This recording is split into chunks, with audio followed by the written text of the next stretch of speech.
mari est venu ici, en pleine nature, mettre fin à ses jours, en s'immolant donc dans sa voiture.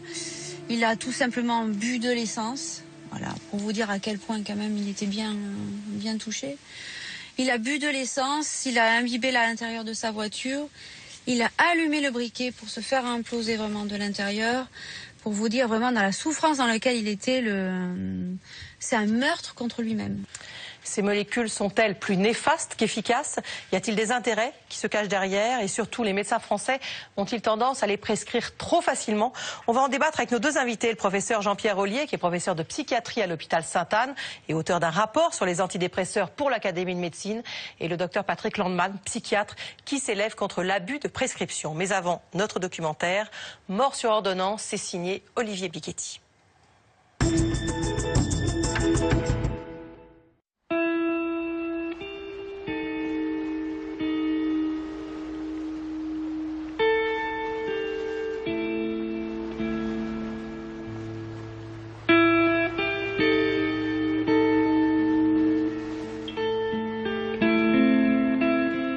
Il avait pris simplement 5 comprimés, 5 jours de suite seulement. La notice était bien au fond de la boîte, complètement pliée. Personne ne l'avait lu, personne ne l'avait regardé. Et j'ai ouvert et j'ai lu « Idées suicidaires et aggravation de votre dépression ou de votre trouble anxieux. Si vous souffrez de dépression ou de trouble anxieux, vous pouvez avoir des idées d'auto-agression, agression envers vous-même ou de suicide. Ces manifestations peuvent être majorées au début d'un traitement par antidépresseur, car ce type de médicament n'agit pas tout de suite, mais seulement après 2 semaines ou plus de traitement. Mon frère a pris 5 jours de traitement et il s'est pendu.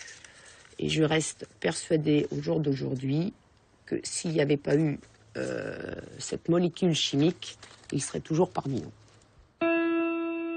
Marc avait 48 ans lorsqu'il se suicide en octobre 2013.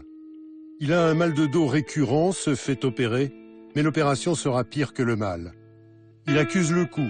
On lui prescrit alors un antidépresseur. Marc est père de 2 enfants et il n'a jamais eu d'idée suicidaire. Mais en moins d'1 semaine, le médicament le rend fou. Sa sœur Florence ne s'en est pas remise. Il ne faut pas que Marc soit mort pour rien. C'est un tsunami dans une famille, c'est des orphelins, c'est une veuve qui peine maintenant tous les jours. Tout ça pour 5 jours de médicaments. Arrêtons l'incendie. Faut que ça serve d'exemple. Un antidépresseur est-il responsable de la mort du frère de Florence? Ce cri du cœur fait écho à des milliers de cas répertoriés dans le monde entier. Car les médicaments psychotropes sont sur la sellette. Antidépresseurs, anxiolytiques, neuroleptiques, somnifères ou tranquillisants sont censés apaiser les fragilités de l'âme. Ils sauvent beaucoup de vies. Mais peuvent-ils aussi pousser au suicide ou même au meurtre? Rien encore ne permet d'expliquer le coup de folie du docteur Bécaud. Rien, sauf peut-être sa prise de médicaments. Un antidépresseur serait peut-être à l'origine d'un drame familial. Cet homme-là avait 9 psychotropes sur son ordonnance, il a noyé son fils. Le drame est aussi terrifiant qu'inexplicable. J'ai voulu tuer ma fille, l'étouffer. Ce sont des suicides vraiment d'une extrême violence. L'auteur des coups de feu était, semble-t-il, sous anxiolytique au moment des faits. Quels sont ces médicaments psychotropes qu'on tient parfois pour responsables de violences? Tout d'abord, les antidépresseurs, dont le grand-père de la nouvelle vague est le Prozac. L'antidépresseur est censé agir sur les états dépressifs, la tristesse profonde, l'épuisement psychique et les anxiétés.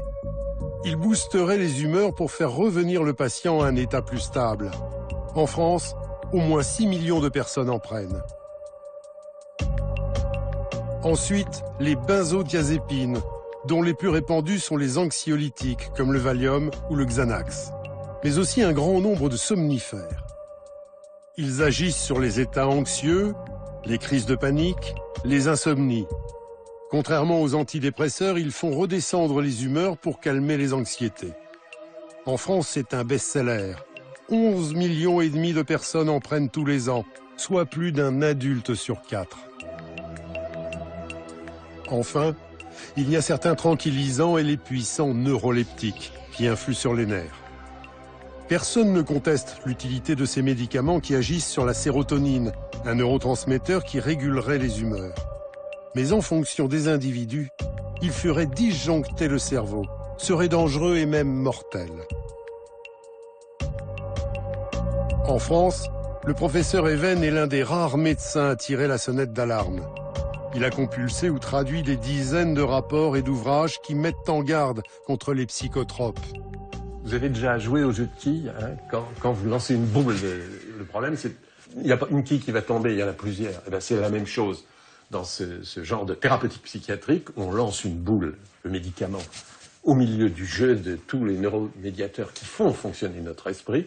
Alors, quelquefois, on fait tomber le bon, le malade va mieux. Mais on fait tomber aussi un autre, puis un autre, puis un autre. On a des systèmes de contrôle. L'envie de tuer, on l'a peut-être tous rencontré dans la vie. Et l'envie de violence aussi. Il y a ceux qui se contrôlent, ceux qui se contrôlent moins bien.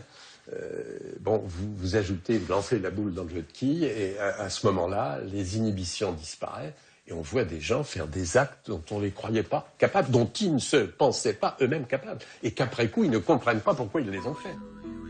À quel moment ces médicaments peuvent-ils être dangereux? Pour les benzodiazépines dont l'action est immédiate, c'est dans les premiers jours de la prise et surtout au moment de l'arrêt des médicaments. Chez un grand nombre de personnes, anxiolytiques ou somnifères sont plus addictifs que l'héroïne. C'est pourquoi les traitements ne devraient jamais dépasser quelques semaines. Pour les antidépresseurs qui n'agissent qu'au bout de 2 ou 3 semaines, meurtre ou suicide peuvent avoir lieu lors des premiers jours de prise, à l'augmentation des doses ou à l'arrêt du médicament. Dans ce dernier cas, il peut y avoir un effet rebond dévastateur qui met certains patients dans un tel état qu'ils se sentent obligés de continuer. Avant de se donner la mort, le frère de Florence en était au tout début de son traitement. Dans sa lettre, il dit avoir du vitriol dans le corps.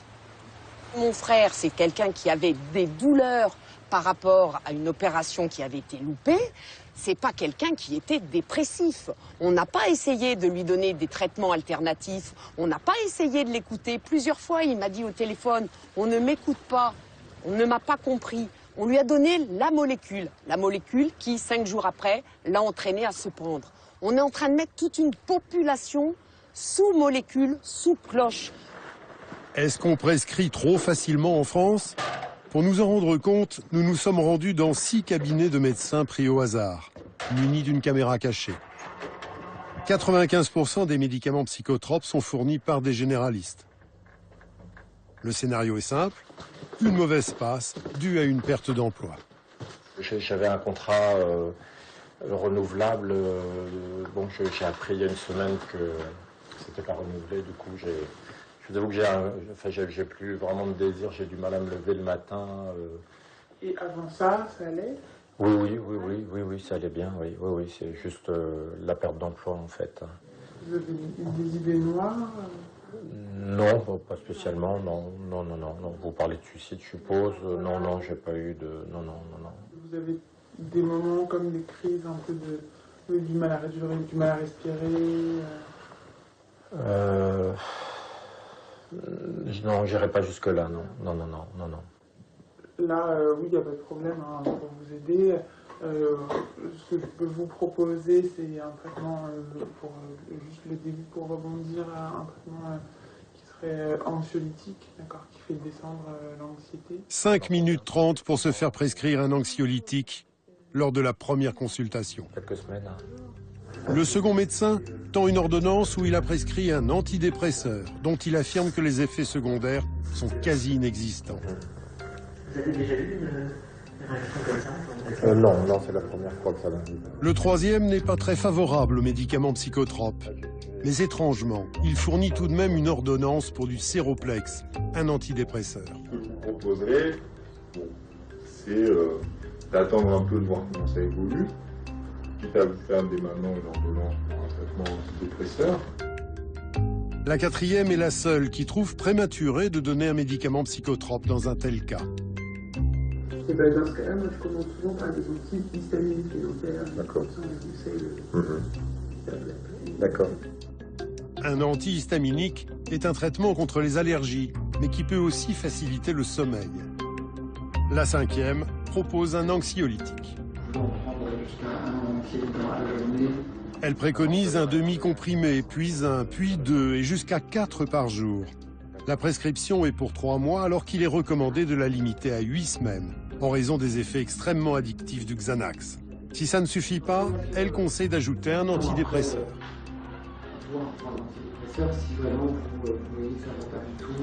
Si ça va pas, j'ai intérêt à prendre un antidépresseur. Et record battu pour ce dernier médecin qui propose un anxiolytique et un antidépresseur en 2 minutes seulement. Ce qu'on peut faire, c'est peut-être déjà dans un premier temps commencer avec des choses juste pour un syndrome anxieux parce que vous avez perdu votre travail. Et si on va se donner une semaine, si en une semaine vous sentez que les médicaments en fait ça vous aide pas du tout, passez aux antidépresseurs. D'accord. Donc ce qu'on peut faire, c'est même commencer les 2 maintenant. Un antidépresseur, ça stimule. Ça lève les barrages, c'est-à-dire pour ceux qui se suicident et qui commettent des meurtres. Alors, on leur donne en même temps des benzodiazépines qui sont des calmants. Alors, ça fait 2 médicaments. Et puis, s'ils ne sont pas complètement équilibrés, alors on va utiliser encore d'autres médicaments. On va prendre des neuroleptiques, dont je parlais tout à l'heure, ou on va prendre des anti-épileptiques détournés de leur indication, qui vont être prescrits hors autorisation, de sorte qu'un certain nombre de nos malheureux déprimés, entre guillemets, sont traités par 2 ou 3 ou 4 molécules. Ce simple test montre la méconnaissance ou le désintérêt de beaucoup de médecins pour les effets secondaires des psychotropes. Et parfois, ces cocktails explosifs virent à la catastrophe. Le journaliste Guy Hugnet a écrit plusieurs ouvrages sur les médicaments psychotropes. Il en dénonce les effets pervers depuis 15 ans et dans son dernier livre, a récupéré des ordonnances délirantes qu'il a publiées. Cet homme-là avait 9 psychotropes sur son ordonnance, il a noyé son fils, c'est un alcoolique, il était déjà dans un état lamentable. Il a eu 9 psychotropes et un matin il s'est levé, il a pris son fils, il a été noyé. Là il y a une association de 2 antidépresseurs avec un neuroleptique, un somnifère et un antidouleur. C'est une soupe de principes actifs. L'association de 2 antidépresseurs expose le patient à des risques graves, potentiellement mortels. Cet homme-là a 42 comprimés avalés par jour. Avis de l'expert pharmacologue, ce qui choque, c'est la quantité de médicaments. On est en plein délire. Chez une personne âgée et démente, les 2 antidépresseurs et les 2 tranquillisants et somnifères aggravent la confusion mentale. Le neuroleptique provoque des troubles cardiaques. Il est impossible de manipuler autant de médicaments sans faire de casse. Là, il y a 7 psychotropes sur la même ordonnance, dont 3 neuroleptiques et 3 tranquillisants et somnifères de la même famille, donc aux propriétés similaires. L'avis de l'expert pharmacologue, c'est une ordonnance très lourde qui ne répond à aucune logique. On transforme le patient en légume. Et moi, j'ai interrogé pas mal de médecins, ils disent je ne peux pas ne pas donner quelque chose. Bon. Donnez quoi? Vous n'avez pas le choix. Si vous donnez une poudre de perlimpinpin, ce ne sera pas remboursé, c'est-à-dire un placebo, mettons, ce ne sera pas remboursé, le patient n'en voudra pas. Donc, vous donnez un antidépresseur, c'est la solution la plus simple. Et comme ça, tout le monde est content. Tout le monde est content, sauf lorsque les médicaments psychotropes rendent fou. Voici une jeune fille brillante, Aurélie. Il y a 6 ans, son traitement l'a transformée en machine à détruire. On ressent plus d'émotions, on n'a plus de changement d'humeur, on est neutre. Il n'y a plus de vie intérieure en fait. Il n'y a plus du tout de vie intérieure. On est comme des robots. Aurélie aurait pu mourir ou tomber dans la folie. Elle a fait une tentative de suicide, puis on l'a internée en hôpital psychiatrique. Il y a 6 ans, titulaire d'un master en économie, elle trouve un poste à New York. Elle travaille beaucoup, sort souvent et frise le burn-out. Elle rentre à Paris. Son médecin généraliste est absent. Elle se retrouve alors devant une psychiatre. Au bout d'un quart d'heure, je suis sortie avec une grande ordonnance, 3 médicaments. Ça a été foudroyant en fait. Ça a été foudroyant pour moi dès la première prise. Waouh, j'étais transportée dans une autre dimension. C'était spectaculaire en fait. J'ai commencé à ressentir l'envie de me tuer moi-même, de mourir, de me suicider. J'organisais, je me voyais sauter d'un pont, des trucs assez incroyables. Et puis j'avais surtout en fait l'envie de tuer des gens, mais au sens, j'imaginais des choses vraiment vraiment gore.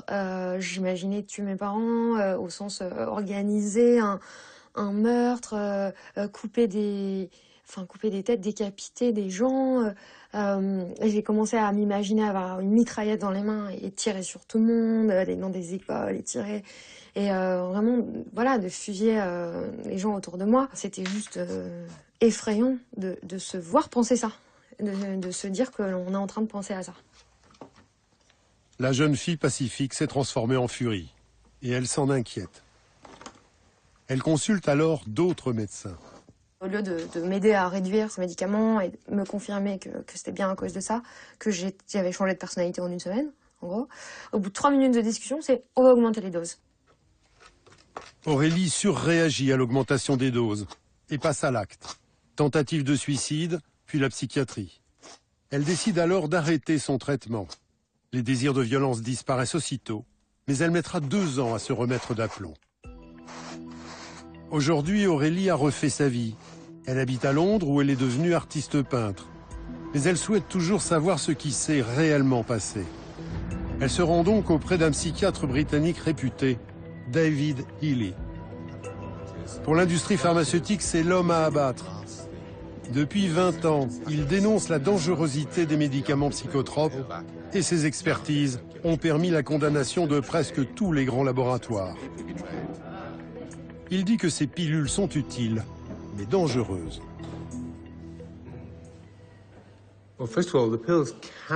Ces pilules peuvent être efficaces. Je les utilise d'ailleurs pour soigner mes malades. Mais elles ne sont pas faites pour tout le monde. Et quand elles ne sont pas pour vous, c'est certain qu'elles peuvent agir comme du poison. Elles peuvent vous pousser au suicide ou à tuer quelqu'un. Mais elles peuvent aussi vous faire entendre des voix ou vous rendre fou. Il y a de façon certaine au moins une personne sur 20 qui a ce type de réaction extrême. Ce qui veut dire que c'est très commun. En plus de ça, à peu près la moitié des gens qui prennent ces médicaments ressentent des effets secondaires sérieux. Ils réagissent mal, même si ce n'est pas une réaction extrême. Si quelqu'un a des effets secondaires, on lui dit « Regardez, c'est parce que vous êtes en dépression et c'est à cause de ça que vous vous sentez ainsi. » Donc il faut croire que c'est votre état initial qui vous rend si malade, au lieu du traitement. C'est ça le problème. Et c'est là qu'on a tort. Car une fois qu'ils vous ont mis sous traitement, les médecins ne veulent pas reconnaître qu'ils ont empiré votre état. Les labos créent le problème et ne veulent pas le reconnaître. Ils soignent avec d'autres pilules le problème créé par leurs propres pilules. Ils rejettent la responsabilité sur les médecins. Ils disent qu'ils fabriquent le médicament, mais que c'est aux médecins de l'utiliser à bon escient. Et si les choses tournent mal, c'est de la faute du médecin, pas la leur. L'industrie pharmaceutique a autant de contrôle sur tout le système que l'Union soviétique en avait dans les années 1960.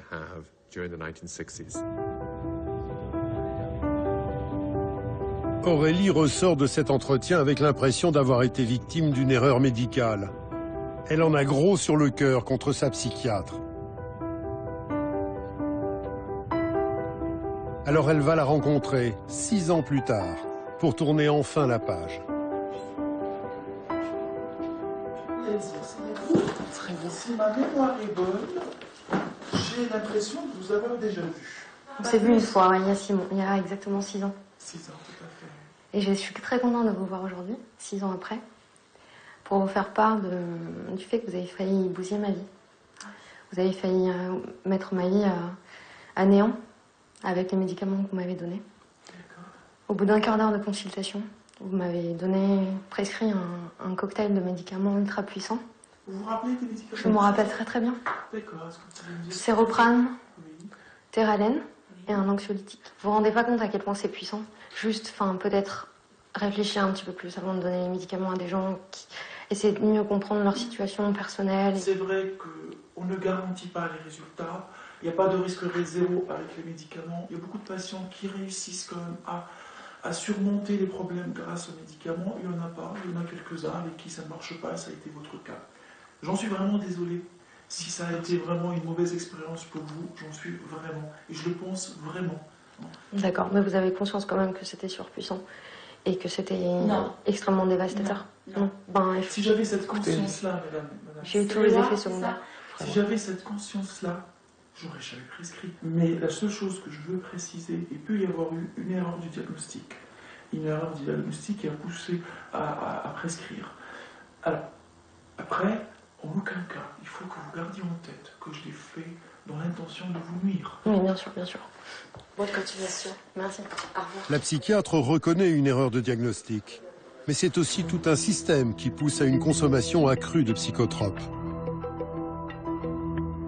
On a une pyramide avec les différents stades de la dépression.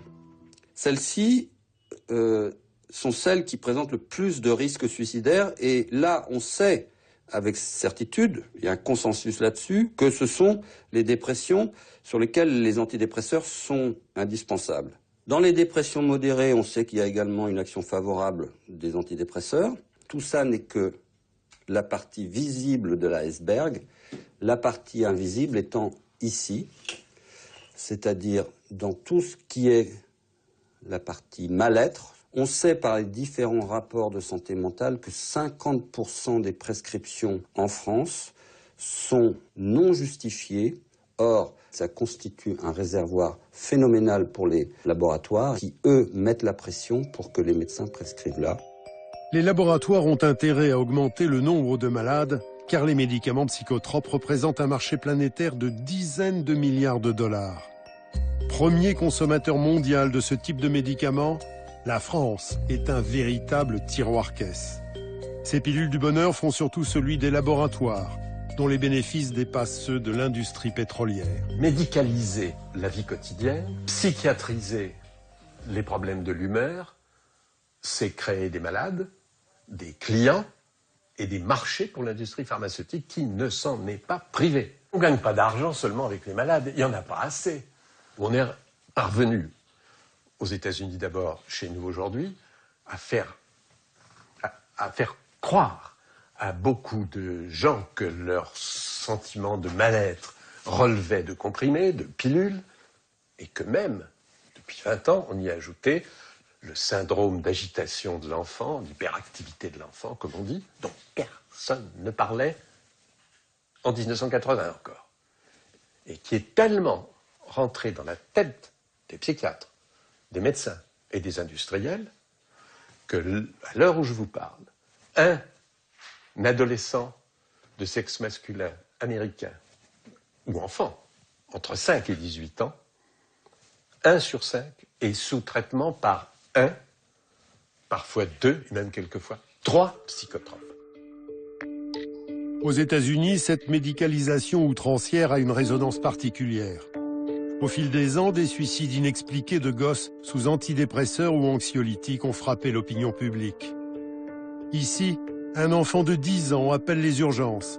Sa sœur de 14 ans tente de se suicider alors qu'elle prend depuis quelques jours seulement du Paxil, un antidépresseur connu en France sous le nom de Seroxat. This is 911. Who is this?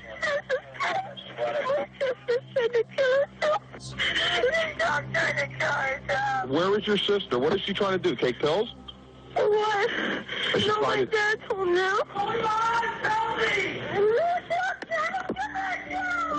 GSK, le laboratoire qui fabrique le Paxil, a dissimulé des études explosives faites par ses propres experts.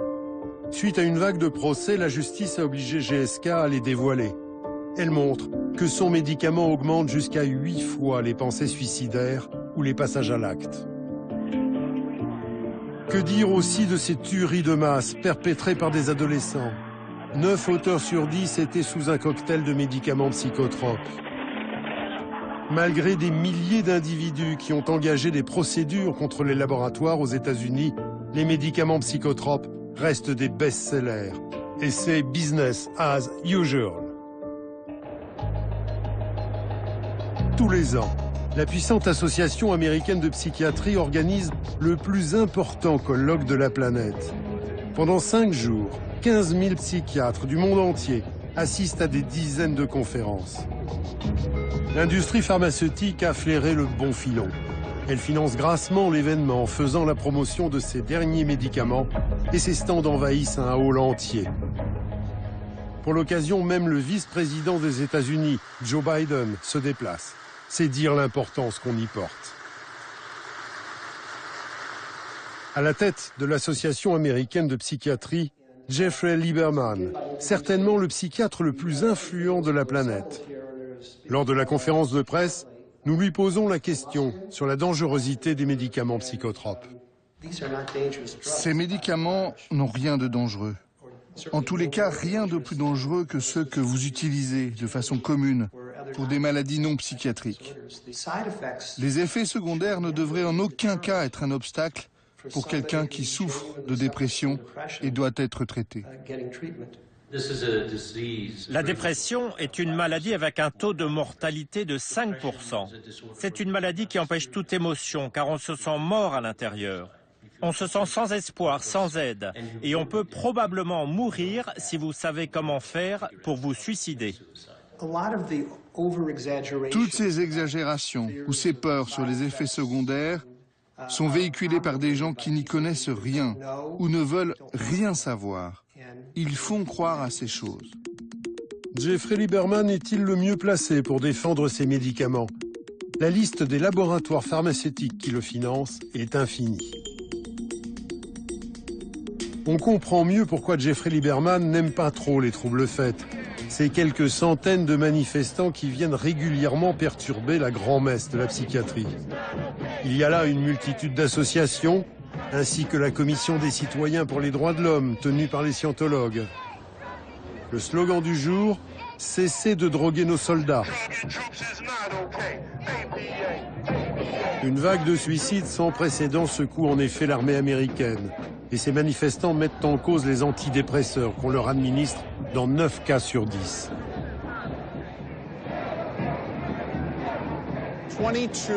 22 vétérans de l'armée américaine se suicident tous les jours.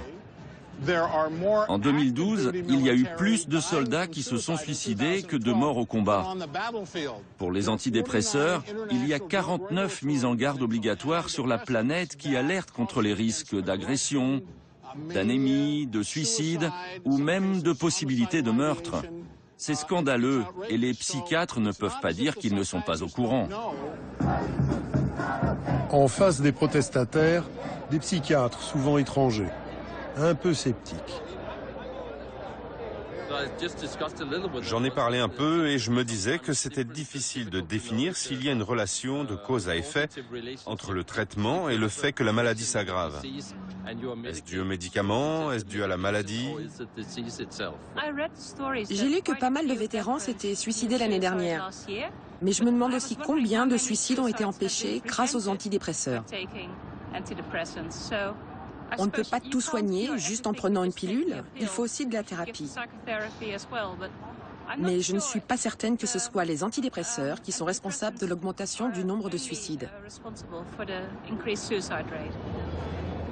Dans la salle des congrès, les conférences se succèdent en grand nombre, mais aucune ne traite du danger des antidépresseurs. L'une d'entre elles est tenue par Anthony Rothschild, psychiatre réputé pour ses livres à succès sur les psychotropes. Ce grand spécialiste tient un débat sur la façon d'adapter les traitements en fonction des maladies. Mais à aucun moment il dit qu'il ne faut pas prescrire d'antidépresseurs. Notre question est simple. Il semble qu'il y ait beaucoup de danger à prendre les antidépresseurs. Qu'est-ce que vous en pensez? Je parle de suicide ou de comportement meurtrier. Non, je ne vois pas de quoi vous parlez, mais je vous l'ai déjà dit. Il n'y a aucune preuve scientifique valable qui permette de dire que les antidépresseurs poussent au meurtre, au suicide ou à d'autres crimes. Alors comment se fait-il que sur les boîtes il y ait... Non, c'est complètement stupide. Cette réaction est-elle étonnante? Anthony Rothschild est lui aussi en conflit d'intérêts avec un nombre impressionnant de laboratoires pharmaceutiques. Je vous ai dit ce que j'en pensais, vous n'allez pas continuer à me poser la même question. Vous avez ma réponse, non? Comment peut-on encore tenir de tels propos aujourd'hui, alors que sur tous les stands qui font la promotion des médicaments psychotropes, la place prise par les effets secondaires s'étale sur des panneaux entiers. Parmi des dizaines d'effets secondaires, tous mettent en avant le risque suicidaire ou les comportements violents. Ces mises en garde sont une obligation légale faite par les instances médicales. Mais que valent ces alertes face au battage publicitaire des laboratoires? When you're depressed, where do you want to go? Nowhere. Who do you feel like seeing? No one.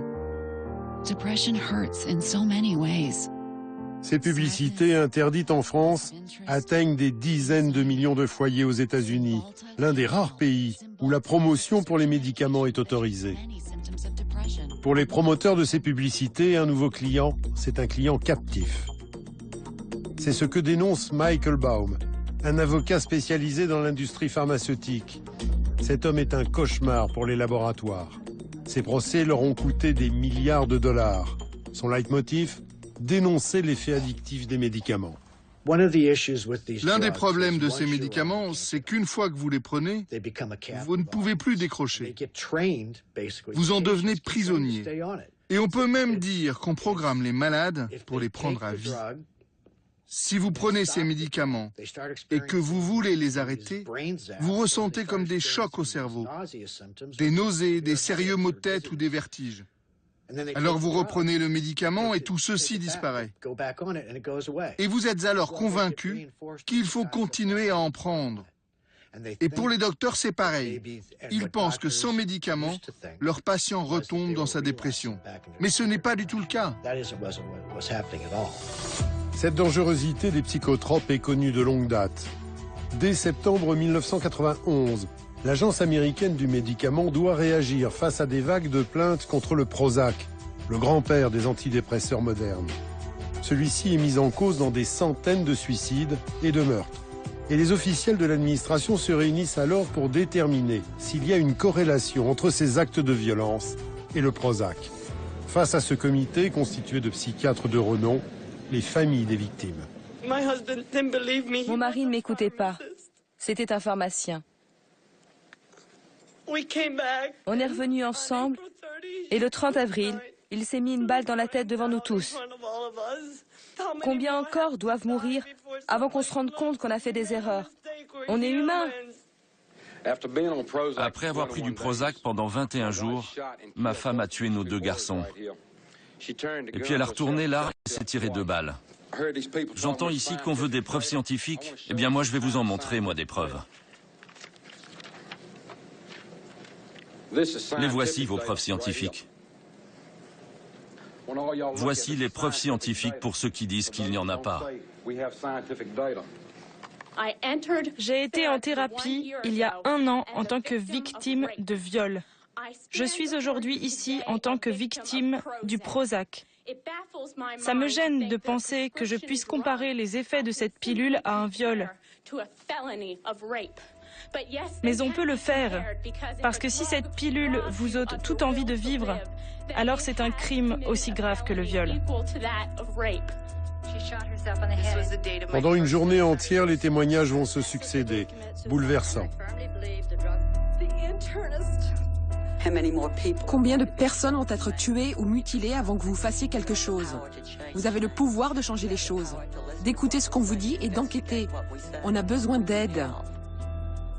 À l'issue de ces témoignages, le comité va passer au vote. Que ceux qui pensent qu'il y a une relation crédible entre les antidépresseurs, les actes de suicide et d'autres comportements violents lèvent la main.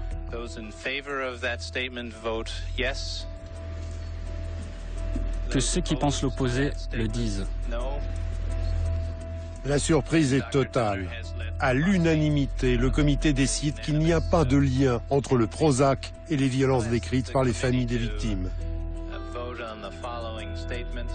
Dans le comité, on retrouve Jeffrey Lieberman, celui qui deviendra le tout-puissant président de l'Association américaine de psychiatrie.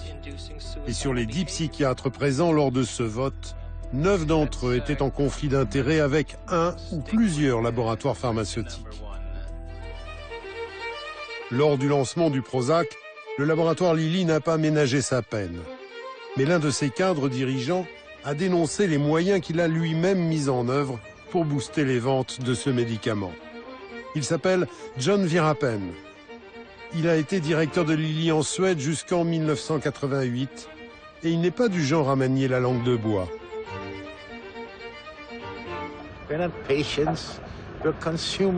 On ne peut plus parler de patients. Ce sont des clients. Et on les détrousse par tous les pores de la peau. Et malheureusement, d'après ce que je vois aujourd'hui, ce sont les laboratoires qui tirent les manettes. Le pouvoir total. Ils se sont immiscés dans toutes les franges du tissu industriel. Ils sont partout, en train de faire leur sale boulot. Et vous en faisiez partie, vous? Bien sûr. Et c'est pour ça que je peux vous dire tout ça. J'en faisais partie. J'ai les mains sales. J'essaie de changer. Maintenant, c'est le temps de la rédemption. C'est le temps de la rédemption. Et John Virapen a écrit un livre au titre provocateur. Effet secondaire, la mort. Il y raconte notamment la façon dont on lui demandait de dissimuler les effets secondaires. Les médecins prescrivent, mais ils ne disent rien aux patients. Mais c'est parce qu'ils ne savent rien. Ils se reposent entièrement sur ce que leur disent les laboratoires. Il y a des commerciaux partout. Et moi, j'en étais un aussi. Et quand j'étais vendeur, on avait l'habitude de me dire « La première chose à savoir, c'est que tu ne dis pas un mot sur les effets secondaires. »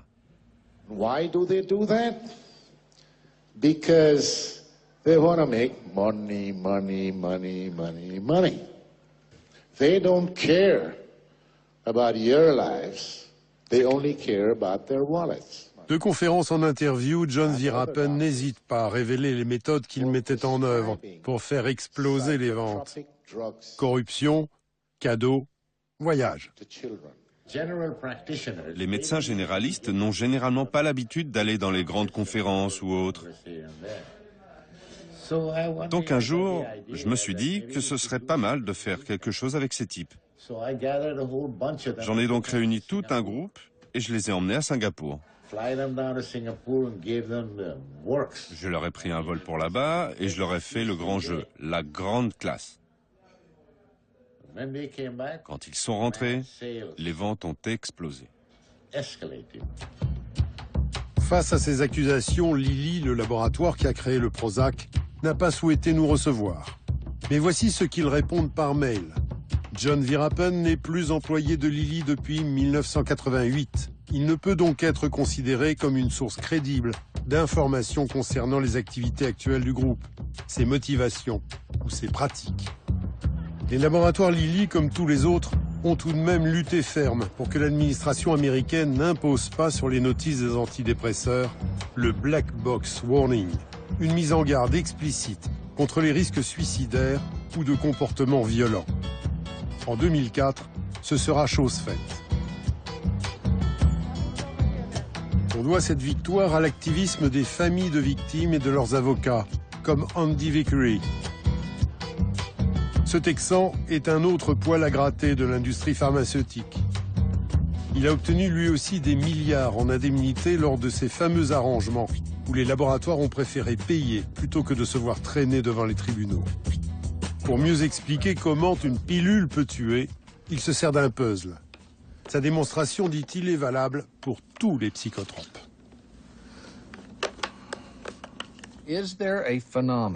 Y a-t-il des points communs entre tous les suicides que peut causer le Prozac? La première constatation, c'est que la personne devient subitement suicidaire. Des gens qui n'ont jamais pensé à se tuer ou à se faire du mal prennent l'un de ces médicaments et vlan, ils passent subitement de cet état au désir de mort. La seconde constatation, c'est que les suicides sont généralement violents. Je vous ai déjà raconté l'histoire de Pat Williamson. Elle était sous Prozac depuis 9 jours quand elle est allée voir son mari et lui a dit « Chérie, tu peux me dire comment je peux me tuer ?»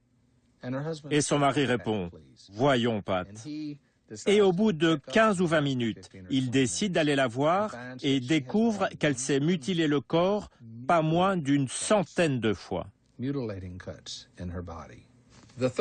La troisième pièce du puzzle, qui est commune, c'est l'obsession qu'on met à se détruire.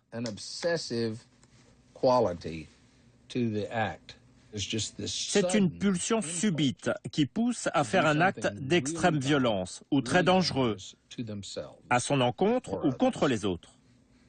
Et ça submerge, ça devient une obsession et on ne peut plus la contrôler. Entre le moment où le patient commence à prendre sa pilule et celui de leur mort ou de leur tentative de suicide, il y a un comportement anormal. Quelque chose ne va pas. Et parfois, la réponse du médecin, c'est « Ah, vous avez besoin de plus de médicaments, il faut augmenter les doses. » Ben voyons, il y a un incendie, pourquoi pas rajouter de l'essence? Et la dernière pièce du puzzle, c'est qu'à chaque cas que j'ai connu, la mort est arrivée dans les 30 jours après la première prise ou après l'augmentation des doses. Là encore, face aux accusations, le laboratoire Lilly nous répond uniquement par mail. Celui-ci précise: l'une des études les plus parlantes de ces dernières années démontre une réduction importante des suicides et de la mortalité quand les patients dépressifs prennent un antidépresseur. Où est la vérité? Cette étude est contestée par d'autres qui disent l'opposé. Et si aux États-Unis, des milliers de victimes se sont manifestées, alors pourquoi la France, premier consommateur mondial de psychotropes, serait-elle épargnée? Quelques affaires donnent pourtant à réfléchir, comme celle du conseil municipal de Nanterre en 2002. 8 morts, 19 blessés, dont 14 graves. L'auteur, Richard Durn, un homme sans antécédent de violence. Il prenait ses médicaments de façon massive, puis arrêté subitement. Il y a aussi en décembre 2012, Charles Pujol, un homme épuisé qui a disjoncté contre des voisins trop bruyants. Bilan 2 morts, 2 blessés. Il prenait des médicaments dont la prescription est longue comme le bras. Un cocktail à assommer un bœuf ou à le rendre fou. L'affaire passera aux assises en 2015. Que dire aussi d'Emmanuel Bécaud, un médecin de 35 ans apprécié de tout son village, qui s'en est pris à sa famille en 2010 avant de se suicider. Bilan, 4 enfants tués à coups de bûche et sa femme poignardée. Il a pris un seul type d'antidépresseur pendant moins d'1 semaine. Mais lorsqu'elle est confrontée aux médicaments, la justice française semble frapper d'autisme. En avril 2014, une affaire judiciaire vient éclairer de façon édifiante l'état des lieux actuels. Là, nous arrivons à l'endroit où Jean a commis cet acte vraiment... c'est ignoble, ignoble, ignoble.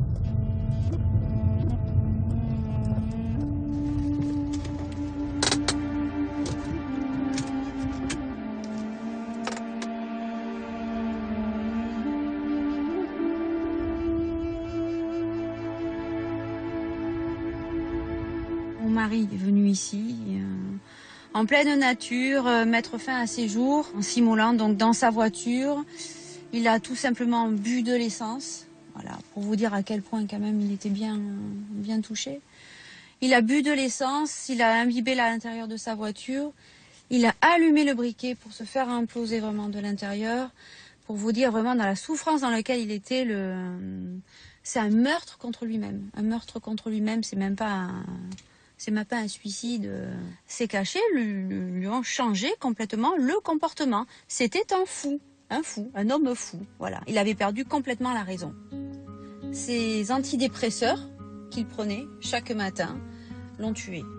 Retour en décembre 2008. Jean est dépressif. Il a du mal à concilier sa vie professionnelle et la naissance de son fils. Il fait une tentative de suicide. Il se rend alors chez un psychiatre, le docteur Gossarès. Celui-ci lui propose de tester un antidépresseur qui n'a pas encore son autorisation de mise sur le marché, le Brintellix. Jean ne réagit pas au traitement, le psychiatre lui propose alors de doubler les doses. Quelques jours plus tard, Jean s'immole par le feu. Corinne, la femme de Jean, se refuse à croire qu'il s'agit d'un simple suicide. Elle alerte les autorités et le docteur Gossarès est mis en examen pour 7 chefs d'inculpation.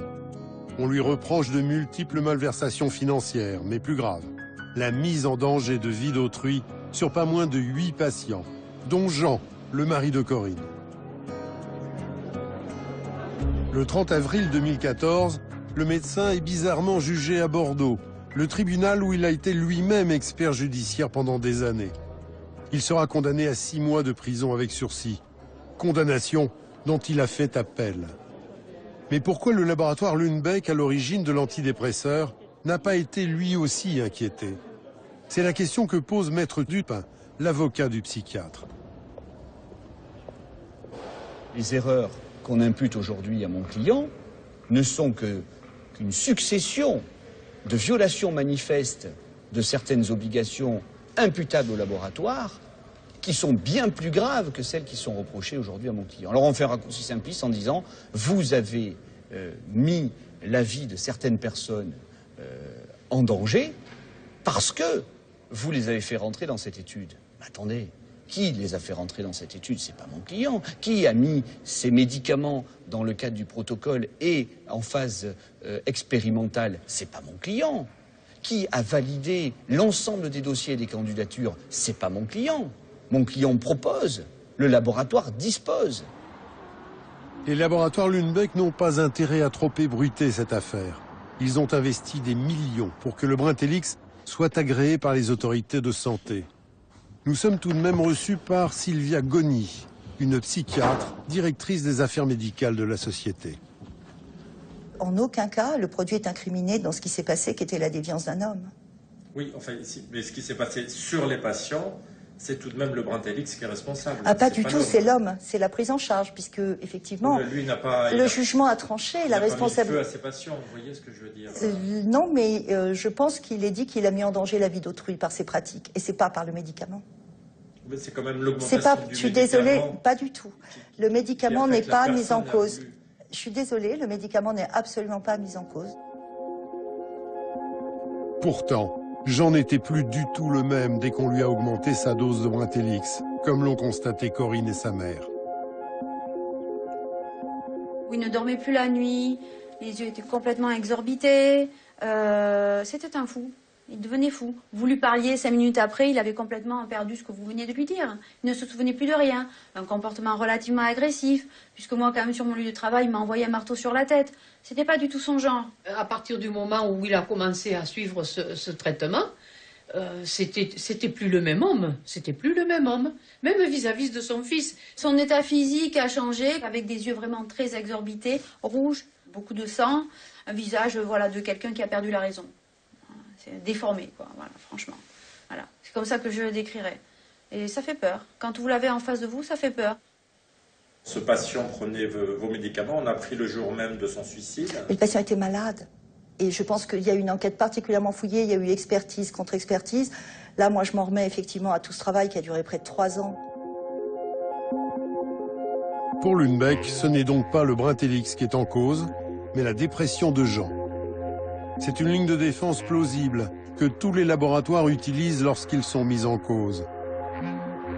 Pourtant, nous avons rencontré d'autres victimes du protocole d'essai et étrangement, ils décrivent tous les mêmes symptômes.